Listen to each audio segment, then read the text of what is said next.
Hello, family and friends. This is Pastor Brown. I know it's been a while, a long time since we've shared and connected this way, but I want to let you know we'll be back on our weekly times of sharing this way, this video, just to encourage you throughout your day, throughout the week.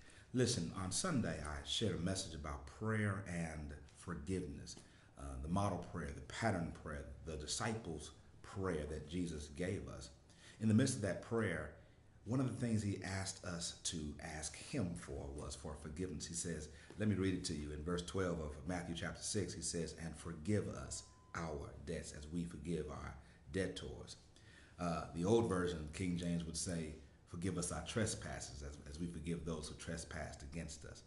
Jesus helps us to know that there's a link between prayer and forgiveness. That, listen, we need to pray and we also need to forgive because both are dependent upon our relationship with him and with each other. Some people think that prayer is just between them and God, but I want you to know it's not just you and God. Listen, God is our Father. Notice I said our Father. I didn't say my Father. I didn't say your Father. He's our Father. As he is our Father, our Daddy, we are brothers and sisters in the Lord. If you're saved, you're my sister, you're my brother. And so Jesus says this, that he wants us to have a good relationship with him, but he wants us also to have a good relationship with one another. So we've got to forgive. What does that mean? That means we've got to let it go. What does that mean? That means we have to stop living in resentment, stop living in the hurt of our past. We have to let the things go and let the people go. And guess what? We also release ourselves when we release them. Too many people become victims over and over again. You're a victim because someone did you wrong.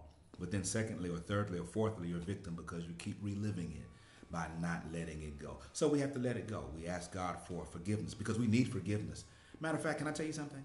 The only thing that keeps us in a relationship with God is God's ability to forgive us. Watch this. You're not saved, or you don't stay saved because you're good. You don't stay saved because you've dotted every I and crossed every T. It's because God has the ability to forgive us. And he has forgiven our past, our present, and our future sins. But then at the same time, he says, listen, let it go. Watch this. Here's what I've discovered about, or one of the reasons why we don't pray and why we don't forgive. Our pride gets in the way. We don't pray because our pride gets in the way, telling us that we can handle it, we can fix it, we're strong enough. But I've discovered it is also pride that keeps us from forgiving. What happens? You know, we often remember what people did to us, but we forget what we've done to other people. And what happens also is that when people have done something to us, our pride says, you deserve better than that. You deserve greater than that. What if Jesus, facing the cross, said, you know what, I don't deserve this, and walked away? He took what he did not deserve. He took on our sin and died for us. I want to challenge you today to get in the right relationship with God. How do you do that? Trust Jesus Christ as your Lord and your Savior. Confess that. The Bible means, when it says confess, it means agree that he is Lord and Savior. But then it also says that believe in your heart that God raised Jesus from the dead. What does that mean? That means he did live, he did die, he did get up, he defeated death, hell, and the grave for you and I. That's how you get in a good relationship with God. Of course, you continue it in prayer and in study, but he also is challenging us to be in the right relationship with one another. And one of the things you have to do is forgive. Can I say something to you? My parents have been married for over 50 years, and here's what I've discovered. They stayed married not because my father was the perfect husband or my mother was the perfect wife. They stayed married because of God's power in them to let it go, to forgive. Y'all, let it go.